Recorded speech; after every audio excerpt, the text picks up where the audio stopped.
need to light a match, okay, guys, and this may seem obvious, but you're going to need to drag that across there pretty lightly. If you grab it at the end and put too much pressure, you're going to snap it. And here, you're just going to give it a little bit of light drag. Sort of did that off camera.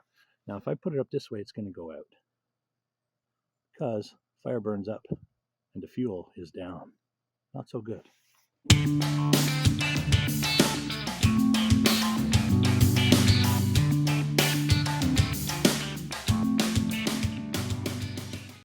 All right, morning, everyone.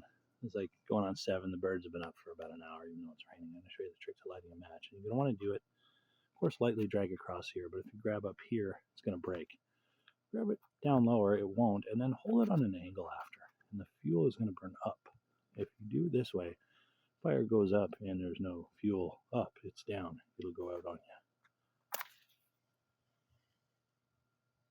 So let it go a bit, not too much wind, and you'll see as we hold it this way, the match is its own fuel if you let it catch. So that fire will go up. Of course, you don't want to burn your fingers. These are good long ones. Yeah, now you have your own tinder. I was calling it kindling, tinder, whatever. And that's a better way to light a